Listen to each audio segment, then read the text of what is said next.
And we want that money. Really shameless. Really shameless. Bring that money. Yes. So, but yeah, I want to talk to you. Of course, you've been a wrestling fan for a long time, but let's, for the people who may not know you, let's set the baseline here. Tell me a little bit about Mega Ran, what got you into wrestling, and tell me a little bit about your background in wrestling. Oh man. So yeah, I'm an old fogey, but and growing up in Philadelphia, like it was such a wrestling town. We had the Spectrum and the Civic Center where like NWA would come and WWF would come. And so there were wrestling events constantly. And the very first thing that got me into it though was WrestleMania 4, I believe. Was that the one they had the tournament with Macho Man when he won? That was in Atlantic City and I couldn't get to Atlantic City, but they did the show on closed circuit TV if you went to the stadium. And so you go down to the stadium and you sit there just kind of looking up at the screen and eating popcorn, and you could buy merch and everything too. And I was there with my cousin, and Macho Man was my guy. Like I was so enthralled with the Macho Man. He's still my favorite of all time.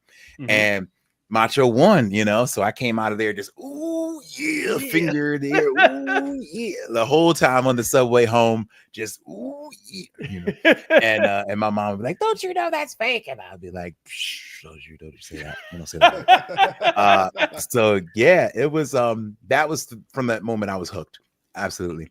So you kind of get in and out, you lapse a little bit over time, but then in college, I get back into it. We're like splitting money on pay-per-views.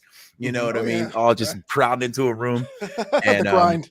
The grind, saving your pizza money. And yeah, man. So wrestling's has been a part of my life for literally as long as I can remember, And so, yeah, I just went from just being a fan of it for a long, long time and also being a musician. And one day it just kind of hit me where it was just like, pow, like, wait a minute, like, why not write songs about wrestling or about the thing that you're into? You know what I'm saying? And so that was video games for me. So I started writing songs about video games. Later, it was like, oh, let me write some songs about wrestling, and things like that. And I was literally the only person I knew that was doing it at the time. And then you start finding that you find your tribe, And so next thing you know, I was putting out songs every week. I called it Monday Night Ran. We were putting out a different track every Monday, and What Culture was posting them. And these things started to take off, and this was Mania in Dallas. So not the most recent one, but maybe 32 or something. And they invited me out for WrestleCon. And so I'm like, oh man, like I get to be like a guest at this convention. Like I'm just a guy who likes wrestling, and then I'm at a table next to like DDP and like Ricochet and like all these really cool people. And I'm like, I don't think I belong here. Like I'm a total fan. You know what I mean? I'm like paying for autographs as I sit at my own table. I'm like, hey man, Goldberg's over there. I need to get that picture with Goldberg. So like that, yeah, it was a really cool experience. I was like, I'm a fan. So being able to be a fan in these situations where you're like invited to be there is a real cool situation. That was before I even knew about like the term content creator or anything like that. As far as like now there's folks who react to wrestling that maybe get, perks for doing that and things like that. And it's a cool life for sure. But yeah, I was just kind of doing it because I wanted to be in those places. And then I was lucky enough where they would wind up inviting me. And then later on, I started meeting wrestlers and they're like, hey, why don't you write a song for me? And then I wrote a song for Xavier Woods when he was King of the Ring. And that was a short moment, but it was a great moment, short-lived. Hey, but, it's still on my workout playlist to this day. It's still a banger. I don't care what nobody says. That's a banger. Yeah. So yeah, we work on that, and later on, the New Day switches their theme, and they asked me. They brought me back, so that was cool. We did that. Next, did a song for Shelton Benjamin for AEW. Did a song for Scorpio Sky. A bunch of folks, So yeah, just building relationships within wrestling and just finding like that people that have mutual respect for what I do, which is like super cool, man. It's a really cool life. Do you have a favorite one? Because before you even answer this one, because like this show, all 190 episodes, we have a certain affliction, some affinity for a particular theme song. It's the Gallus theme song. We sing it all the time. Oh my God, Gallus! You dropped the verse on the I You did a got that that's remix, funny. and I that was did a pretty hot, that's man. so Like, funny. That's a hot track. I did a rap yeah. to that as well. It's like the Gallus freestyle where I just did some bars on it because it's so good. Yeah. So yeah, you can find it on YouTube somewhere. Yeah. Yeah, me and my man Jay Will did like a freestyle to that because that track is just so banging. Yeah. Turns out though, that's one of the tracks that's like it's like stock music. I don't know if you know that. Like Oh. it's not developed by any of their composers because I heard it in a movie. You know what I mean? Like Oh, wow. yeah, Oh, it's one of those themes that just kind of sits and where it's available for people to pick it and use it for other things. So like the original the Hardy Boys music is like that. Yeah. Mhm. Which is why they're able to put the Hardy Boys Hardcore music Holly, on. yeah. I all believe these different- I believe Goldberg's is at least Goldberg is I think a public MJF's, domain yeah. track. Yeah. MJF. Some of those other ones are just themes that they just found. Yeah, Where I they saw liked it. Goldberg on a History Channel like What? thing. Yeah. Well, he's history About- now. about- Hey, about- Whoa! Give up the boots. you know what? I hope I'm around for your Goldberg chat because I got some things to say. So Oh. I got some things to say. I would just start it off with I'm a Goldberg mark. So Yes, This me guy too. is too. but I Yeah. also have things to say. Careful. Yeah. So I'll be careful. Yeah. But yeah, man. So my favorite theme is that what you're about to ask me? Yeah, your favorite theme that you worked on. For the Oh, that I wrestling worked side, on. Okay, because or, like yeah. if But I, now I man, want if both. I had to pick, I want your favorite theme and the favorite thing you worked on. you know what?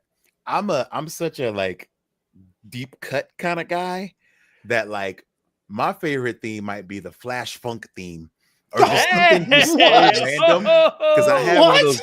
I have one of those WWF the music CD. Yo, throw that Yeah. track I had them on. all. I had them all. Yeah. That Yes. that track bangs. It's like this Yeah. girl sings like, "Oh, Flash, you're so Mhm. funky." I love It's just like this really funky track. It's so good. But man, Samoa Joe, man, Undertaker, of course, Mhm. Cactus Jack and Dude Love. Dude, Man, there's so many good ones. Break the Walls Down is another great one. Man, I'd have to say my favorite 10 before I could do favorite one. Like it's just too many. But yeah, those are some of my favorites. But the favorites that I've worked on, I mean, the Shelton one for sure, called Shining Mhm. Forever, which I don't know if they're even going to play anymore because the Hurt Syndicate is like so over. Yeah. That we hurt people has kind of become the mantra. And I'm okay with that. So shout out to West Side Gun. But Ass Man. That one was Yo, that one was Volume 4. I'm gonna that stick goes 'em. unnecessarily hard. It does. It does. It goes way I'm gonna too kick hard. them. And I'm gonna stick 'em. Yeah, the The worst part about Wolfpack it though is theme, that line of like the- I'm gonna stick them. Like, what do you mean by that? I'm gonna Like- stick 'em. You're like, What? wait, Yeah, I was in the zone. I was locked in. I'm sorry. yeah, you're just in the moment, There's so many good ones, but yeah, I think the King Woods theme, man, Bow Down, which again didn't really get enough time to really like shine, but that's one that I really like put a lot into and was really like hyped about, and I still think it bangs today. Like I would play that song today, and it still gives me the feels. Yeah. No, I love that. Like I said, it's still my workout playlist, random, but it is almost a perfect tempo for the rower. I'm a big row machine guy. It's like the perfect tempo for that. So I'm a huge bow down. Hopefully, tell Woods to just win the King of the Ring again, and you can bring it back. All he's got to do is win it again. Just bring it back. I want to know. Now you've done these themes. Like, what is that? I'm curious what that process is like. Is it like Xavier Woods calls you and he's like, "Hey, I got it all figured out. Just send me some music and you're good to go"? Is it like Triple H call? Like how does Tony? Like, Tony Khan, You need to get my text up. You know that meme of him like on the speakerphone, just like, "Hey Rand, I'm gonna need a banger ASAP." Honestly, it depends. Really, it depends on how it comes together. The Shelton Benjamin one is probably the most interesting story because MVP had just signed with AEW, and Shelton was there as well. And Mikey Ruckus, who composes for them, sent Shelton the song, and he played it in front of MVP. And MVP was like, "Man, this sounds like something from Final Fantasy. Like this just sounds like a big epic video game. And man, if only I knew a guy who knew about video games." And he's like, "You know what? I think I do know a guy." And Shelton's like, well, I don't know any cool people like you do. And he's like, man, you know what? My friends are your friends. And he calls me right then and there. He's like, hey, Megaran, like if I send you this track, like, do you think you could maybe work on something for it? And I'm like, absolutely. And so he connects me and Shelton through text, and we're just talking. And he's like, yo, I love Tekken. So can you put in some references to some Tekken characters? And I'm like, absolutely. Wow, So I had no that idea. was where we had the most freedom, where I was able to create with the wrestler and be able to put something in. He was to the point where he was like, man, this is the best theme music that anybody's ever made for me, you know? And I'm like, what? This is the guy who ain't no stopping me now, which is also a banger. Another good one, you know? So I was like, what? He's like, yeah, man, like, cause this is made for me. Like, you know, that just showed up at my door and I had to come out to it. So this is something I actually helped to create with you. And it's a really good feeling to know like the client is happy, as well as, you know, everyone that hears it. So that was the best story for sure. I think with WWE, it's like, hey, we need something and we need it in 2 days. And and yeah, this is what it is. And so sometimes it's to the point where they have it so laid out where they have bullet points that they want you to say. They have, you have to mention these certain words. They have a chorus already, bow down, already had a chorus in it. So you don't get as much creativity, but you know, you're just like, do this way and get it right back to me. And that was one where they were like, with bow down, I think they won it in Saudi. So it was maybe a Sunday in Saudi or Saturday. And Sunday I get an email and they're like, we're trying to get this on TV by SmackDown was Thursday back then. So they were like, okay. Then I'm like, well, I record on Wednesday. And they were like, well, I guess it better be good on Wednesday. You know? That's what it was. And I even like, I was kind of hitting to them like, well, I can record earlier if you want to like foot that bill. And they were like, well, we'll see you Thursday. You know, we'll see you Wednesday. You know, it was like the bare minimum as far as like help, but it was like at the same time, like we're moving, like this train is going to move with or without you. So let's go. And you just got to jump on. And before the paperwork dries, the ink, you know, it's on TV. You know, I got friends texting me like, yo, I hear your voice. I'm at the stadium right now. And I'm like, I'm still literally emailing him my address or whatever, you know, like, you know, so for the contract stuff. So yeah, like it just moves so fast, you know what I mean? And it's cool to see how both companies kind of work with that stuff. But for me though, the AEW one just gave me a little bit more freedom as an artist. And that's really all you want is the freedom to be yourself and put yourself into that track. It's got to be so nerve-wracking knowing how the internet wrestling community is very particular about their music when it comes on. You got to have nerves of steel, but I guess as an artist, that's always the case. You're always wondering what the response. I mean, but wrestling fans are different though, bro. We know that. Like, yeah. What does that mean? It gets me to the point. It gets me to the point where I wonder if wrestling fans even love wrestling, man. Like, it's like, I would say there's wrestling fans and Star Wars fans that are maybe the worst fans in the world. Because you get whatever you get, and you know, instead of being like, all right, well, let's see where they're going, you're like, this sucks. Like literally every week you're jumping down the throat of the people who are creating the thing, to the point where I start wondering, like, do you like this or do you like complain about it? You know? I love the Star Wars comparison because I always say Star Wars fans like, I love Star Wars. Well, I like 2 of the movies out of the 15 they've made. But there you go. But I want to talk. We talk about the stuff you're releasing. Of course, you do a lot of cool stuff with wrestling. We're also doing some really cool stuff now with some music for kids to listen to. With Buddy's Magic Treehouse out now, and in fact, it's actually doing pretty good. I see it's charting on Apple. Tell us a little bit about that, and tell us a little bit about, which by the way, everyone can listen to on Spotify, Apple, wherever they get their music. Tell us a little bit about that and how people can check out your music and this project. Oh man. So yeah, this is, me. I'm constantly pivoting, just trying new things and kind of just doing whatever makes me happy at the time, which is kind of the joy of being an indie artist. I'm not like stuck where I have to do this thing. So we adopted an awesome baby boy a couple years ago, and that inspired me to just listen to more children's music as he wanted to hear stuff. And then I was like, well, maybe I can make some children's music. And so I started writing kid songs that, were fun and friendly and taught some good values, and I had a lot of fun doing it. And I did an album in 2023 that did really well. People seemed to love it. Wound up charting on Billboard, all these cool things. And then it was time for a follow-up. So I was like, well, let's get to it. I'm gonna see if I can get something going where if I try this again, and I'm gonna see what happens. And so I started writing new songs, and we did a Kickstarter, and we got a huge amount of support for it. And so now the album is out, and yeah, hit number 1 on iTunes, which is like kind of cool. I mean, I didn't even know iTunes was still a thing, but the fact is, somebody buys music on iTunes, so I thought that was cool. So yeah, the new single is the first one was "Have a Great Time," which is just like a fun dance track about going to the park with my kid and having a good time, going outside. Then there's silly songs, like there's a ska record on there where I'm kind of singing and talking about dinosaurs going to the playground. And so yeah, it's like just so much fun. And I think that was really my only goal when I was making these songs, is like, does this make me happy? Does this make me smile? You know what I'm saying? And that's really what it was. Like when I make wrestling music, I'm like, there's not usually a lot of smiling going on when I'm writing wrestling music. So yeah, it's a fun like escape to be able to be like, you know what, I'm gonna smile and have fun here. And so yeah, this is the second album is out now. We've been doing some touring. I've been playing shows with kids at libraries, community centers, boys and girls clubs, museums. We were at the Seattle Children's Museum a couple weeks ago, things like that. So it's just been a real fun journey and trying something new.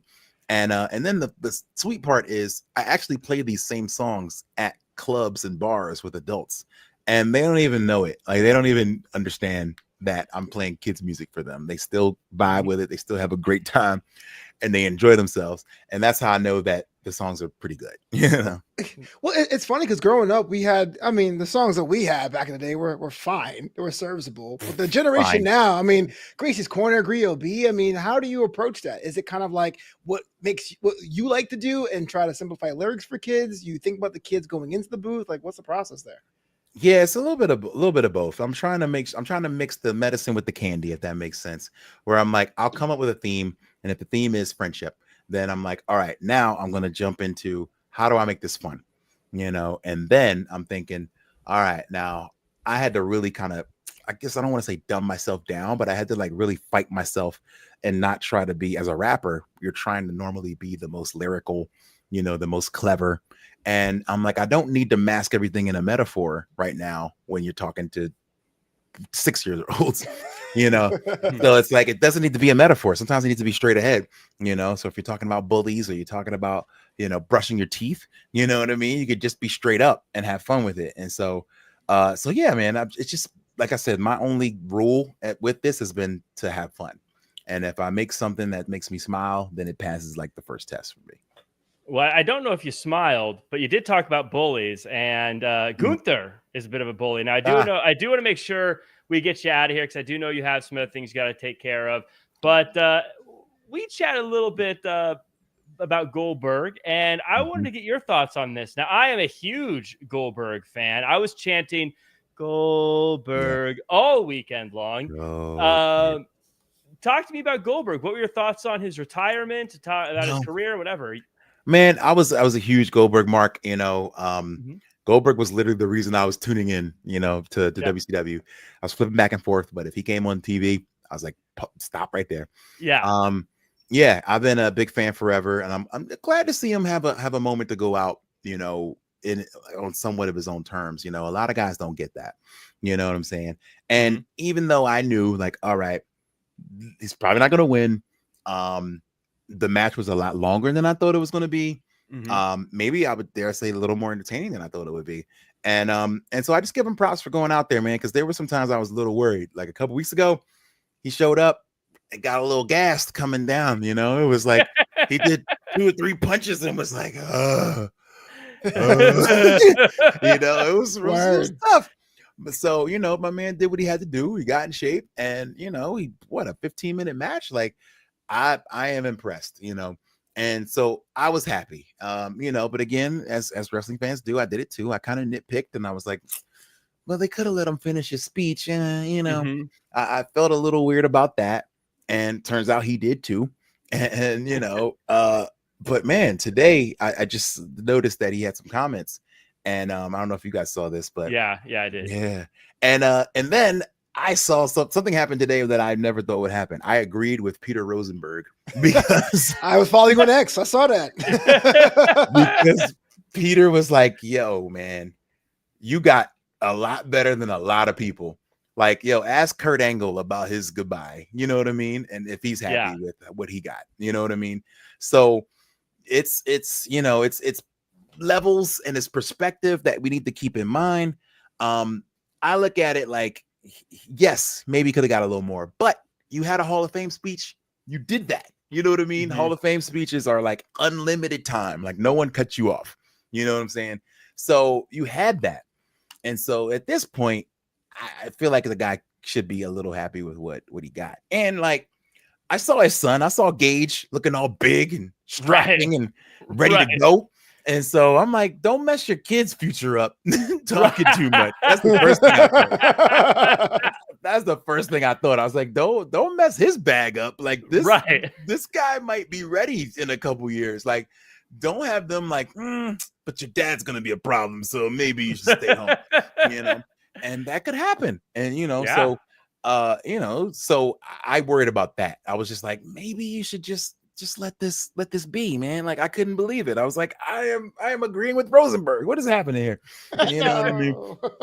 But Goldberg has brought the world together. Goldberg bringing people together. But yeah, I've been a huge fan. You know, like I said, when I was sitting at those WrestleCon tables, I paid good money to go get in the Goldberg line while I was supposed to be signing my own stuff. And I was a huge fan. So it's good to see him go out on his own terms, man. Like just to see somebody like go out with a match and not just like disappear into the sunset like so many guys do. And overall, yes, there's a little bit to complain about, but I'd relax. I'd maybe just think about the perspective of some of the other guys who didn't get that treatment and be a little nicer about it. Yeah, I would say there's a phrase my good friend Evan Mack used to always say, which is two things can be true. And that is, I think WWE did a great job. They got a bunch of people from WCW to walk into the ring. They gave him a main event against Gunther. They gave him the 15-minute match. Could they have taken more time to build up the match? Yeah. Could they have not cut him off? Yeah. There's some things they could have done better, but like both things can be true. You know, it can still be really cool what they did. And they could have done some other things. But to your point, I'm also very much like, man, just Goldberg strikes me as someone, I've never met the guy, but he strikes me as someone who thinks everything he does could be better in a positive way, you know, like where I think maybe he's like every match he had, he's probably like, I could have been better, or everything he's done, he's like, I could have lifted more, I could have ran faster, I could have, and so it's probably, I think, a little bit of that. I've never met him, I could be totally wrong, but I was a big Goldberg fan. I still am a big Goldberg fan. Like I said, Goldberg. But I want to give Gunther credit because, man, he got a great match out of Goldberg, who has struggled to have some matches the past few years. So, he did. No, he got a good match out of him, man. Like I'm not mad at that. If that's the way you got to go out, I'm not mad. And first thing I thought was like, oh no, like if he's not happy about the way he went out, like, is he gonna call Tony Khan and be like, "Hey, man, let's do this again over there"? That's what I'm thinking. The whole thing was a work.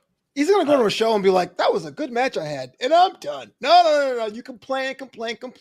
Someone says, "Hey, look, let's give him another chance," and bam, another final match. That's how you print money, baby. The other final match. Oh. No.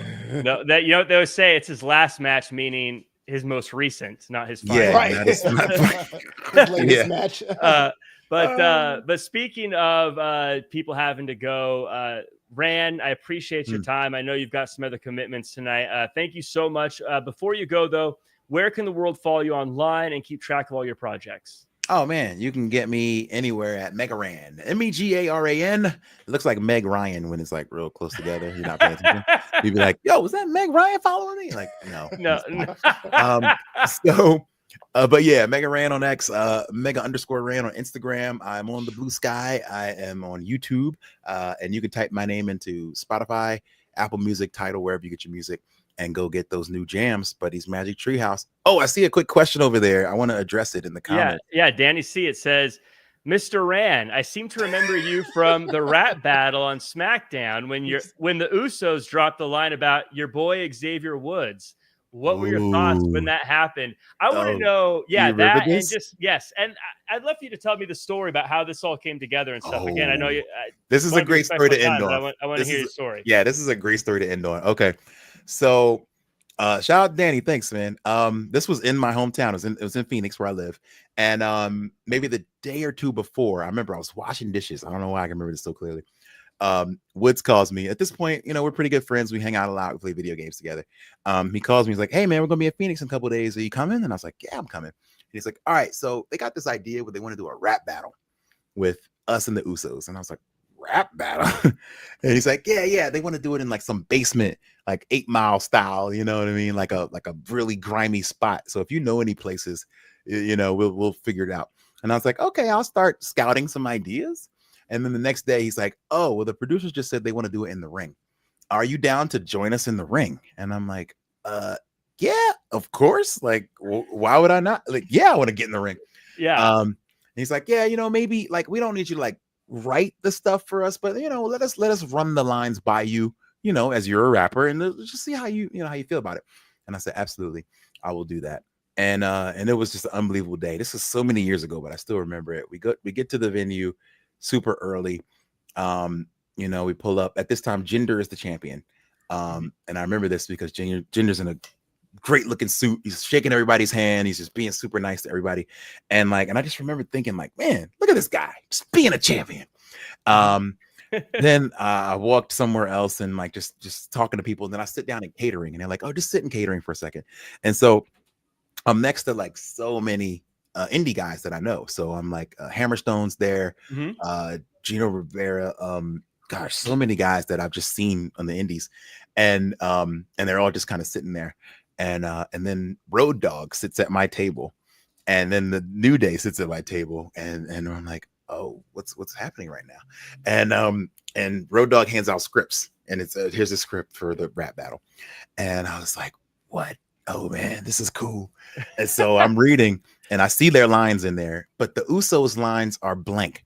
There's no lines in there for the Usos, and the Usos are not sitting at the table with us.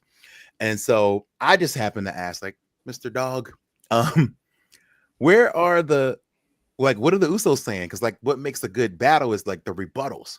You know what I'm saying? Like being able to come back from what's being said.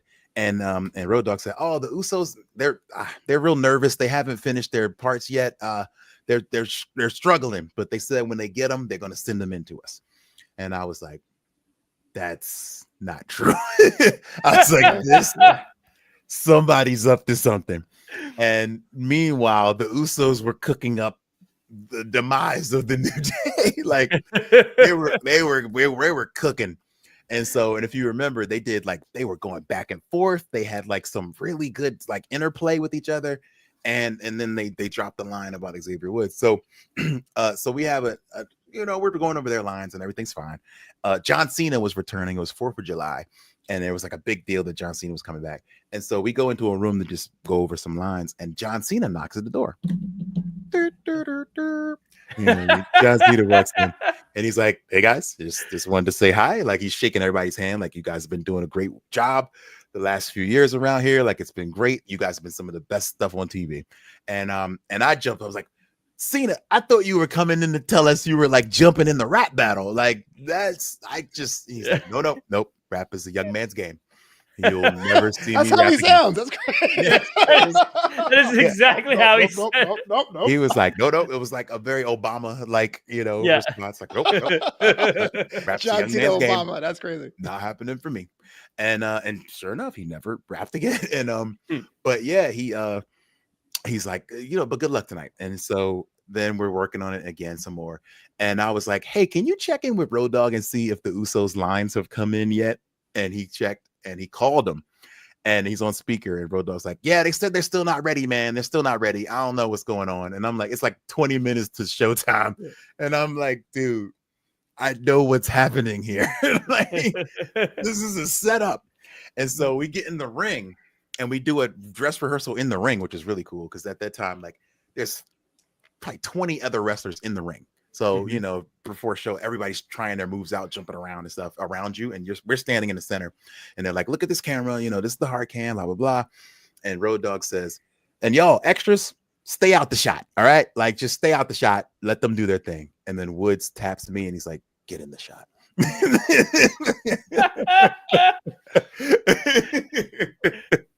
He's like, stand right here on my shoulder. Stand on my shoulder. And I was like, okay. And so then we're doing trying to go through the rap battle, but no one is saying anything. They're just like, oh yeah, I'm gonna go like this. Ooh. And like, what are you going to say? And they're like, we're still working on it. Ooh. Yeah. This is gonna be so bad. And so Road Dogg says, like, don't screw me out here. Like, we're on live TV. It's PG. Don't screw me. Don't say anything you're not supposed to say. And Road Dogg's producing the segment. So he's like, yeah, like, if you guys mess it up, it's going to look bad on me. So don't screw me. Keep it PG. He said it like 4 times. And we're like, all right. I hear their lines. It's all fine. And then fast forward, they say, let's keep it PG. You know what's good. I don't want to make it all rated R like Xavier Woods. And I was like, Oh no. And they were like, come on, man. And like, it was a total blindsided shot. I was like, I knew something like that was going to come, man. I knew it. And you just couldn't stop it. It's live TV. Right. You know what I mean? It's live TV. And man, like, it was crazy. Like, they were to the point where, like, Wale was hosting. I remember Wale just jumped around like, oh my God, whoa, right. Don DeMarco, he's just running around like, oh, and then that's when we had to like break up, like pretend a fight was happening so that we couldn't pick an actual winner because the New Day would have won, like lost probably. Right. So we're like, all right, so now we have a dust up, so it's a disqualification. So he has to say like nobody won, but nah, they got us that day. they played the long game. They were strategic and not showing up their hands. And I didn't know you could get away with that in live TV, but apparently you can. You know what I mean? If you got enough pull, you can pull it off. But like, they were like, no, like, give us your lines, and they're like, we'll figure it out. yeah, it's on live. It's live, baby. It is so funny. That's how you can see right through it though when you're in that. That's totally how people are. Like, oh yeah, no, I'm still working. No, you're not. Like, no, really, you're not. This is live TV. Like, are you sure you're still working? Like, no, they and you know they had it in the back of their head the whole time. Like, don't say nothing. Don't say anything. It was nuts. It was such a crazy time, man. So that I think is a good story to make by exit on. That was one of the most fun times I've ever had, and I talk about that story in my book because I wrote a book. It is called Dream Master. It's a little bit of a memoir where I talk about my life as a former teacher, going into making music, writing music for video games, writing music for wrestlers, and so much more. So you can get that wherever you get fine books. It's on Amazon. There's an audio book that's also on Spotify. It's called Dream Master by Mega Ran. So lots of stuff for people to check out. Dream Master as well, everyone. And by the way, Ricky Sinclair, thank you so much for the super chat, saying got to give a super chat for Danny's question. Mega Ran, thank you so much for being here. Again, everyone who's listening and watching right now, please make sure to follow Mega Ran and go support all of his multiple projects. Ran, appreciate you. I know you got to go. Thank you so much for your time, and hopefully we get to do this again sometime. I hope so. All right, I got to go tuck my kid in. All right, man. All right. Yeah. You know what? I didn't ask him what his favorite Mega Man game was. And he's Mega Ran. Which one do you think it was? I think it was 3. Oh, 3 was a classic. 3 was definitely a classic. Was that the one with the Leaf Man? Woodman? Woodman? I think it was 2. Mega Man 2. Anyway, not the point. Not the point. But man, what a great chat. Everyone, by the way, I got to give my shout outs. Danny C, Chris Bricks, Ricky Sinclair coming through, George Hermosa coming through, Hurt Gillies coming through. And so many more. I can't say everyone's name, but thank you guys for being here. Like, comment, share, subscribe. If you like us having guests, let us know in the chat, in the comments, maybe by retweeting it on Twitter and saying, bring more people in. It'd be very appreciated. We want to see if we want to start bringing more folks on and having these conversations. Flobo, I thought that was a delight, though. Absolutely. The fact that both you guys were like, we love Goldberg, it was kind of fun to listen Goldberg, Goldberg. to. George Hermosa as a guest. That's what George Did we Hermosa is not do that? recommending. Yeah, Yeah, all the time. yeah, George, you had a residency. He's the most decorated guest we've had in the show. So we got a lot of stuff to cover, and we got a time limit we try to keep this to. So we're going to try to cover a bunch of stuff. Of course, this weekend was a very big weekend. Danny, Huge. and that was awesome. Yeah, we'll see if we get some more folks on here, but big weekend of pro wrestling. There was about 37 hours of wrestling, and that was just AEW. Yeah, for real. You're not wrong, man. We can't go into all the nitty-gritty details of each show, so just give me kind of your overall thoughts of the weekend. Maybe stuff you loved, stuff you weren't too impressed with, or any major stories that came out, or any just big overall thoughts. The thing is about going into the weekend, I was worried about it being too much. I was like, oh man, it's too much wrestling. But even though it was a lot of wrestling, all the flavors kind of were complementary to each other, right? All In gave us some good conclusions of stories. Darby Allin basically did coffin drop off of Everest, confirmed. That was pretty fun. Saturday night's main event. I mean, Goldberg was never one of my favorites, but he did get to main event a live broadcast television show, and of course, the ladies shut it down at Evolution. So, not for nothing for NXT as well, being the weaker show of the weekend, but that says a lot because everyone else was on point.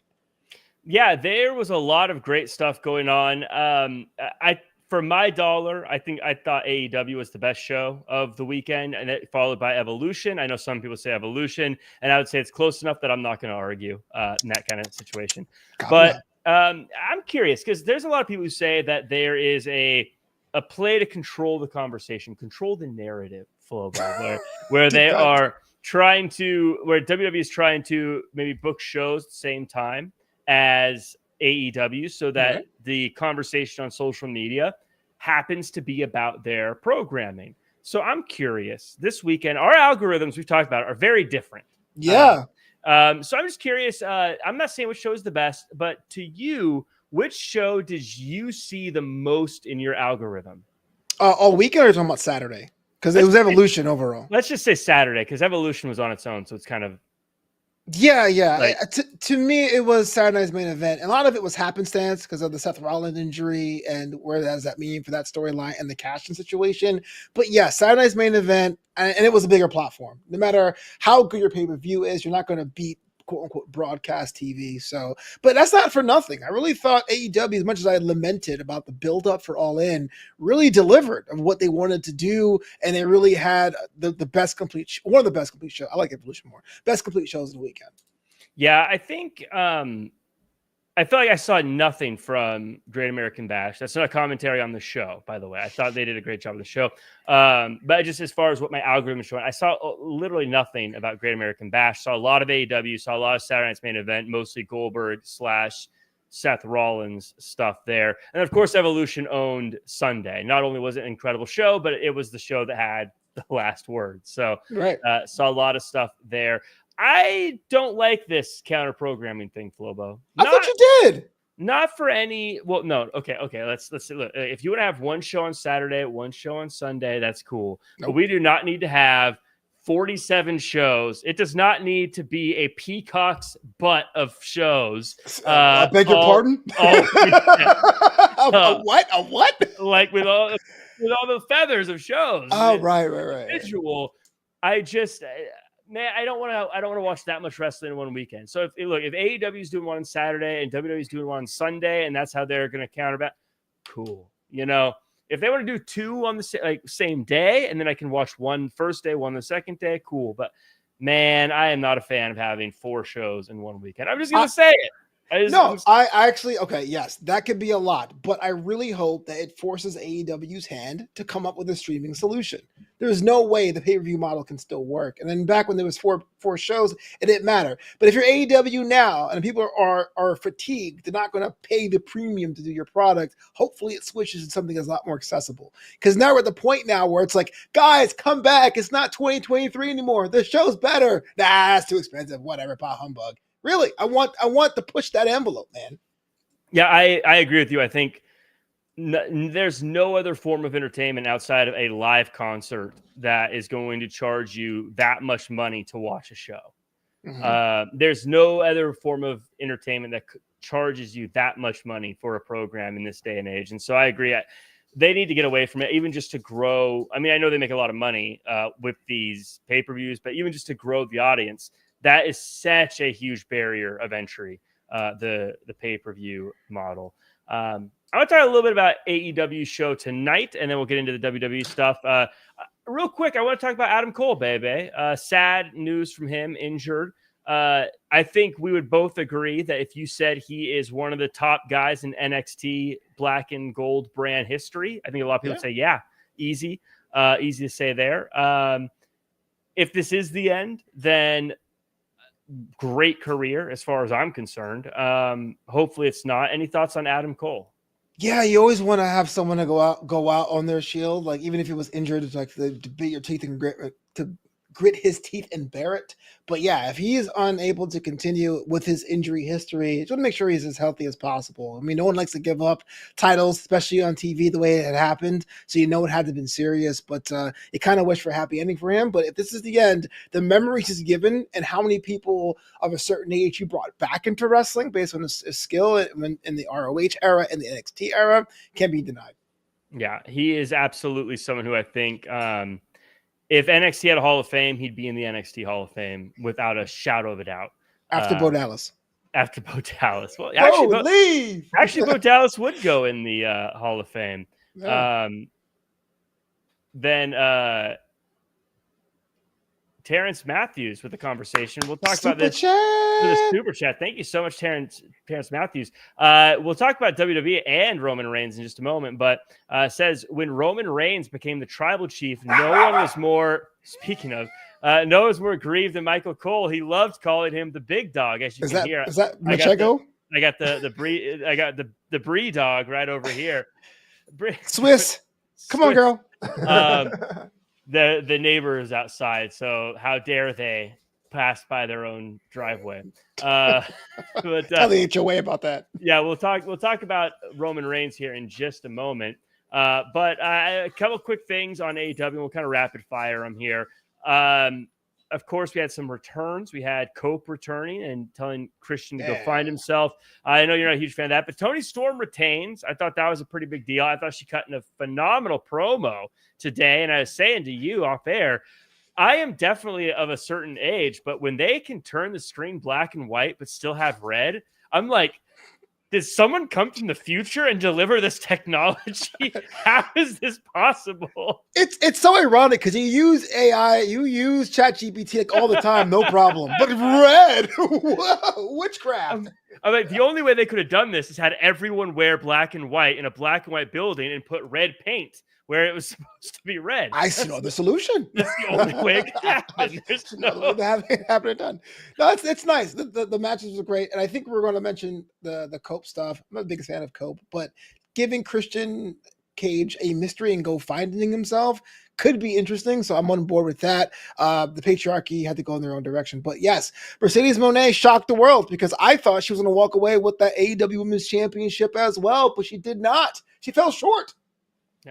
Toni Storm somehow always able to come up with new lines that fit that character. I want to say too, today, a lot of talk was about the venue, and people are split about it, and I get it. But to me, I loved the venue because it felt unique, and I think AEW needs something to visually stand out. And I think something like venues like that are great for that. And I love that there were so many shots using the venue, like the one that was from behind Toni Storm, looking out over the crowd, or the ones where the Death Riders were coming up the stairs, and even the Young Bucks when they're at their lowest in that little grimy basement-y looking area, trying to get into their locker room. I loved that. Again, quick, because we don't need to spend too much time because we got to cover WWE. Thoughts on the venue? It sounds like they're going to be there for a few weeks. I like the idea. I mean, look, there's a lot of ink has been spilled about the number of tickets distributed. I'm not sure that means bought or sold or whatever. And I know you're not going to fill 20,000 stadiums right now, arenas right now. Why not go for the unique thing that's more locally based and make you feel you're part of a city's character? Why not ride with that for a while before you build yourself back up? And final thing on AEW, the big news: Adam Page wins the championship and finally takes the championship out of that suitcase. And today, thanked all the wrestlers that were part of the war to get him to this point. And after the match, Darby Allin hanging from the rafters like Sting used to. I believe that this was one of the biggest roll of the dice. Dice roll of the dice from AEW they've ever done in keeping the championship in the briefcase and how long the Death Riders thing went. I felt like it paid off perfectly, and I was like, this is exactly worth it when he took that championship out. I love what they're doing with Darby, making him basically like Sting. I think it makes sense. It works. I say we go with it. I'm loving it, and I also really love that he thanked everyone, including like the Orange Cassidy, the Jay Whites, maybe even the people we forgot that were a part of this war before it got to this point. Thoughts on Hangman Adam Page as the champion and where the company seems to be going in that main event scene? Death Riders need to be champions forever. I wanted them to have a 5 or 6 year reign. It is unfortunate it fell short. That's less Marina Shafir on my screens. I'm not sure how I'm going to cope with this, Jack. I don't know. I just don't know. Yeah, we'll have to see how that plays out. But let's talk a bit about the WWE. I want to talk about Raw because Raw was a pretty big show. You got to say it. You got to say it because it was a debut of a new show, buddy, right? On Raw? Yeah, do you have a post show now? A new show on Raw? Oh yeah, I do have another show. We have Massive Heat coming on right after Raw. I was gonna talk about that at the end where we plug our stuff. But yes, I do have a new show. Massive Heat, me, Raj, and Matt Morgan. We cut it up, and it's a fun show. Check it out. Yeah, Massive Heat. But we learned a little bit more about Seth Rollins' injury. And I know there's a lot. You talk about ink getting spilled. It is getting spilled all over X about what the truth is behind Seth Rollins' injury. I just know it's not good that he's gone. Thoughts on Seth Rollins and his situation? Well, look, I listened to Not Sam Wrestling today on SiriusXM. I'm not sure if you realize it, but he finally switched over. It used to be called Fight Nation. Now it's Pro Wrestling Nation 24/7. So Sam Roberts' show is on that network now, and he played the Rich Eisen clip. Look, I understand there's a lot of conspiracy theories out there about like whether it was fixed, whether it was a covered up injury. The name of the game is this. Seth Rollins knows what he has. He says that he knows his body, and his body's pretty much looking at mania. It's as serious as it is. It's unfortunate, especially with this history of injuries, but to sit there and be like, it's a work is just totally not the right tone to hit there. Yeah, I'm definitely not a fan. I never like saying that it's a work thing when someone gets hurt just because you never know. Unless it's clearly like a work, unless like we're all in on it. But in situations like this, it's just, I feel like, I just imagine if I was really hurt and someone was like, Jack's faking it. It reminds me of totally. if you ever saw Wrestling with Shadows, the Bret Hart documentary, and he talks about, was he wrestling Dino Bravo, where he broke his ribs. And he couldn't breathe, so he couldn't talk. And he was on the outside, and the fans were like, "Get up, you faker! Get up!" Yeah. And he couldn't breathe, so he couldn't talk. He's like, because he was faking. I know. I always think about that. Like, but I think the most important thing though to take away from it is Danny C with the gold super chat. Hey. Lobo loves Scott. No, now, I do not. Danny C hit a super chat about ska. I want you to sing us your favorite bars from the Mighty Mighty Boss Tones. No, I don't have any because ska's terrible. You gotta do like a little ska dance. Come on, we got a super chat, Flobo. Come on. I don't know what a ska dance is. I don't partake. You gotta skank. They call it skanking. I beg your pardon, sir. I'm not. Hey, Ma, guess what your son did today? What do you do? He was skanking. No. I want you to skank for us. I'll give Danny C a high five and a thanks. No, come on. You got it. I don't know what you're talking about. Yeah, see the stuff. That's the impression that I get. Can I give you $10 to stop? Anyway.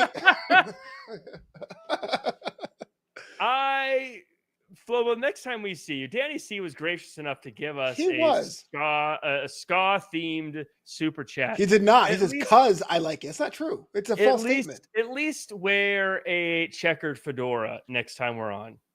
Am I that much of a square that you think I have access to a fedora that is checkered? I think it's sitting right next to your piano key tie that you have. I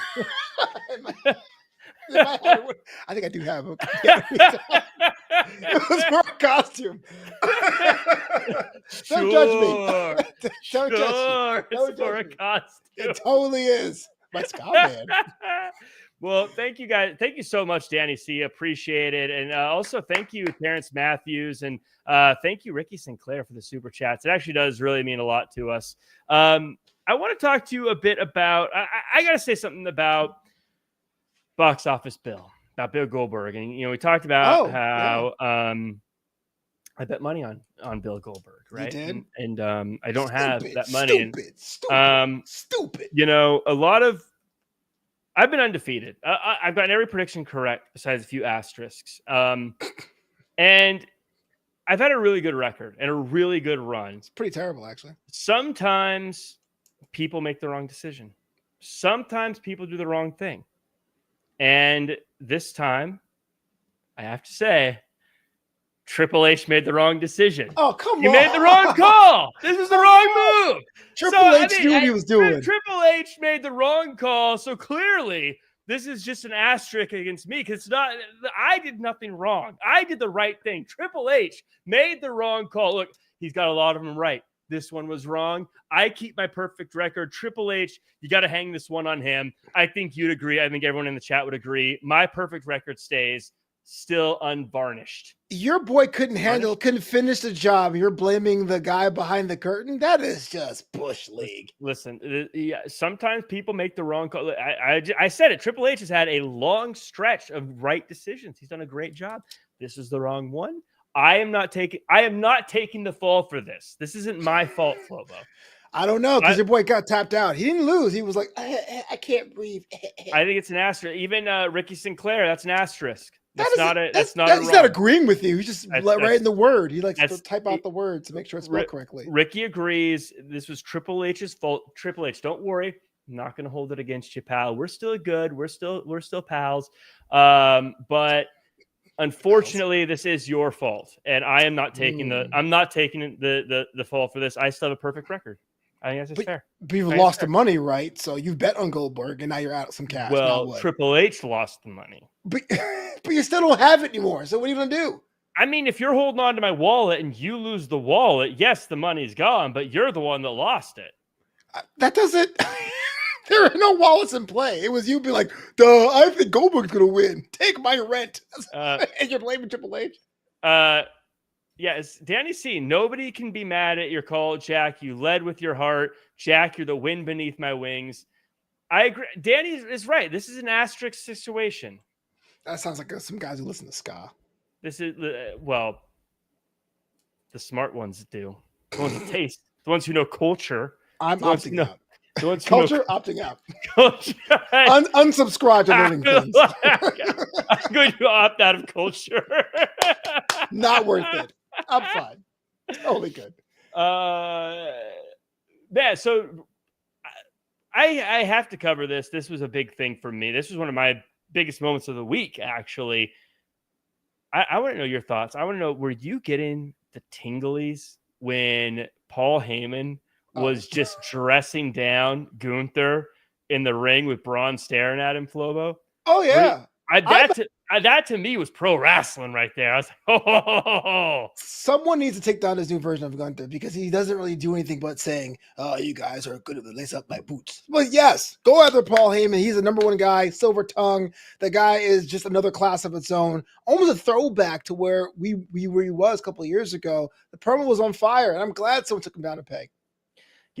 Comparing Braun Breaker to Brock Lesnar is lazy and easy. So I'm going to compare him to Brock Lesnar. And fair. The reason, though, doesn't have anything to do with the physicality or whatever. It's the way when Braun was staring down Gunther and Paul Heyman was building him up. It reminded me of when he was doing the same thing with Brock Lesnar. Brock Lesnar was staring down The Undertaker or Kane or the NWO back in the day. That like, oh, these are the established guys, but there's this young dude who's about to wreck everybody. And I was seeing those flashbacks, right? I was like, oh my God, this feels very Brock Lesnar-y to me. As Danny C says, he's a Steiner. I love that they just said it. Just get it out there. Let your heart be free. It was a good moment. But Chris Brick says, I know I hate the Breaker last name. He's going to be Breaker forever, though. Why? I'm curious. Why you hate? Is it because it's alliterative? Alliterative? Is that the word? Is it alliteration? Alliterative sounds very close to illiterate. Well, if I say it like that, then you can't even tell. Is it alliterative? Lordy. I thought that was fantastic. He looked like $1 million going through that gauntlet. CM Punk, #1 contender. Looks like we're going to get CM Punk versus Gunther. Poor Penta. I thought Penta was going to win that, but now I loved it. I thought this was great because it got CM Punk versus Gunther. I think a lot of people expected that. It made Braun Breaker look good. I was not a fan of Penta and LA Knight and I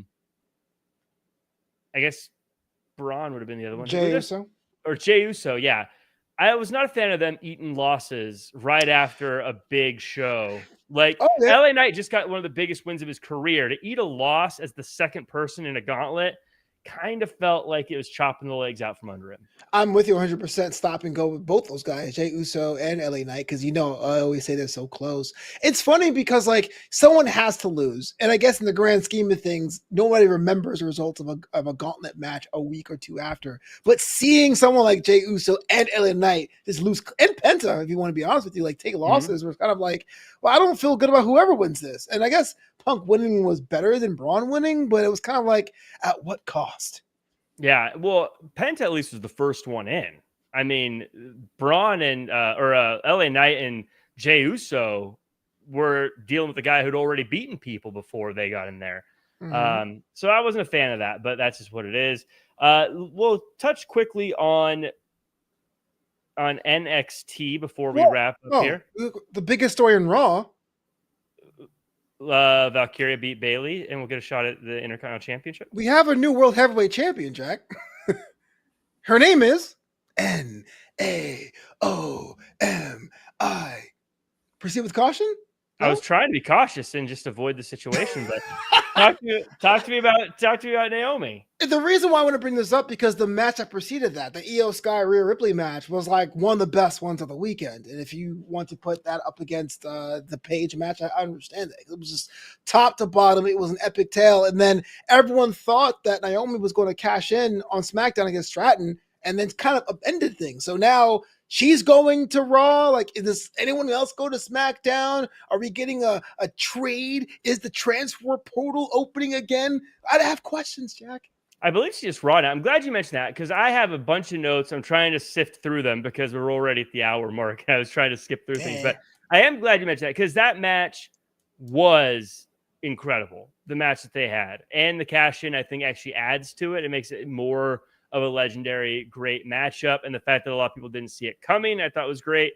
And I think Naomi has just been on another level. She is someone I will admit, don't you me. She was someone, I'll be honest, I didn't have a lot of faith in for a long time. I was like, I don't see it. I don't get it. But she has definitely found her stride here with the proceed with caution. And honestly, proceed with caution is probably gonna be a catchphrase I use for the rest of my life now. Really? Even after, like, if this gets forgotten and it's just long in the past, I'll still be like, proceed with. How does that work if you're like an affable host? if you're supposed to be a friendly person, but proceed with caution. It sounds pretty awful. All right, everyone, we're going to open up the dance floor, but remember, proceed with caution. Why are you shifty eyeing? Anyways, do you remember? I said caution. Yeah, I mean, she's on a run, man. Naomi's great, I guess. Yeah, Terrence Matthews with a good point here in the super chat. Thank you, Terrence Matthews says, It's funny because it seems the Secret Hervis is on Raw too. Secret Hervis and Chelsea Green seems to be basically everywhere, probably because they're really one of the most entertaining acts in wrestling, Flobo.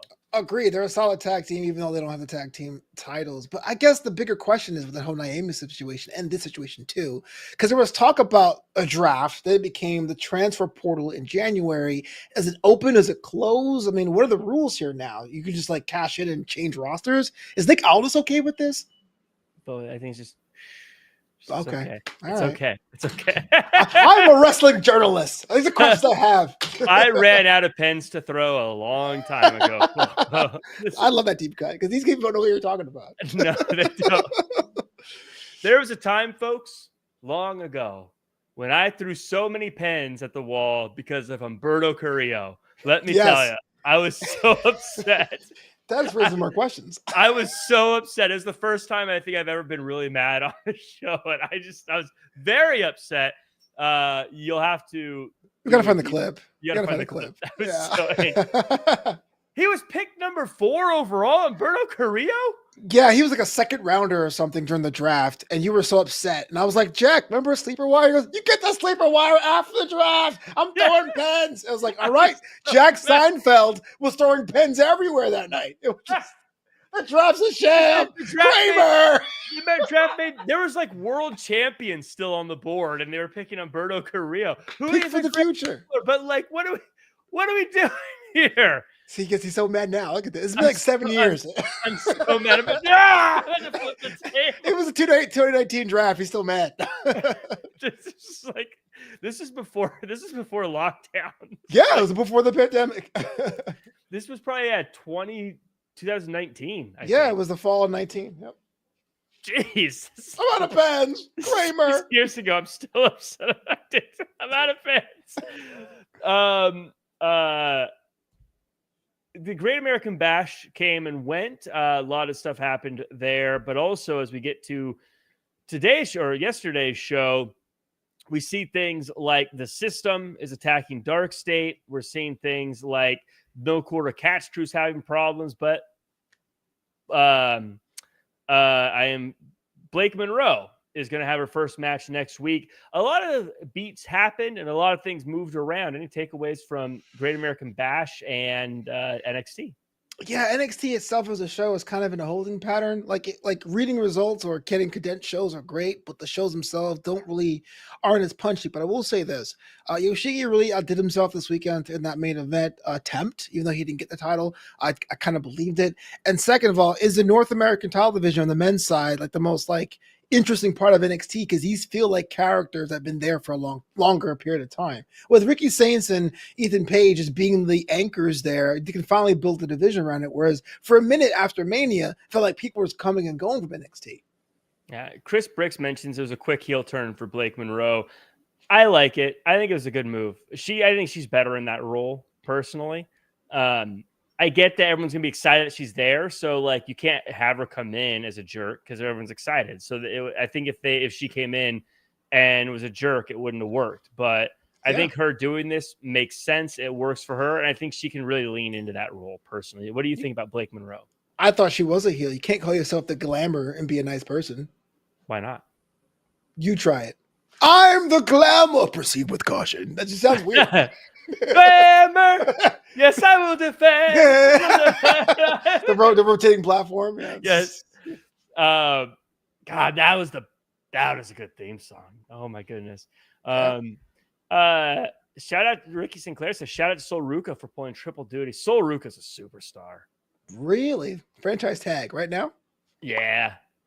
The fact that if you could tell me nothing about her except that she will somehow find a way to hit that soul snatcher every time without it looking forced or set up. Yeah. If you explain that move to me, it's cool, but the setup it's gonna be obvious you're doing it. It's never gonna look very smooth. Right. She hits it like an RKO. I know the fall is like an RKO, but I mean as quickly as oh geez, she hit it. I wonder if it's like a Spider-Man in a desert situation where all you have to do is keep yourself in the center of the ring and she can't hit that move against you. I feel like she'd find a way. I don't know. And Spider-Man is still strong in the middle of the desert. It doesn't mean he's not. It's kind of warm out there, though. I mean, he could still web a cactus and swing it over his head and throw it at you. Cowboy Spider-Man. I love or it. a cow skull that's on the ground in every desert. Okay, I was thinking the actual building, but you're right. You're right. Yeah, or the sun with sunglasses. You could whip that around and. Oh, so those exist in this world. Yeah, why not? Does your why son not, Flobo? Does your son not wear sunglasses? Why would a son wear? Okay, you know what? What would you call a son's glasses if you're not going to call them sunglasses? That is a deep thing. We sound like we're been on the stuff. That's what it sounds like. Whoa, Danny C, hot take. Soul Snatcher is better than the RKO. I disagree for that reason. She needs a corner, a rope, or something to put that and move on. I'm not sure if that counts. I've never seen her do it where it felt like they had to do a lot of over maneuvering to get her into position to do it. It always feels just like natural. I mean, to be fair, so is a 619, right? You can't do that in the middle of the ring either, and it totally works. But I'm just, being a sourpuss. Nah, well, you're good at it. Hey. The family officially disbands. It's done. Tony D'Angelo, are you sad or are you grateful it's over? It's like Rome, man. There were so many cracks. It was only a matter of time. Just because it's in Italy? Oh no, I didn't mean like that. Okay, well, what are the other some big empires? The Ottoman Empire. It's like the Ottoman. It's Empire. Y'all. Welcome to the Draped In Gold history lesson. It's like the Ottoman Empire. Yeah, there's a social studies class. It's like, yes, he learned. Finally, Mega Red and old empires of the ancient world. That's last thing.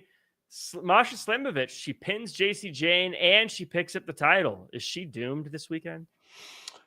I don't know, man, but this is actually one of the best Slammiversaries I'm looking forward to in about half a decade. I mean, you think about the TNA title on the line, the women's, the knockouts division. My ticket's already been punched, but the fact that Masha was on in the NXT Forbidden Screen Door thing, I'm on board to see how it pulls out this weekend.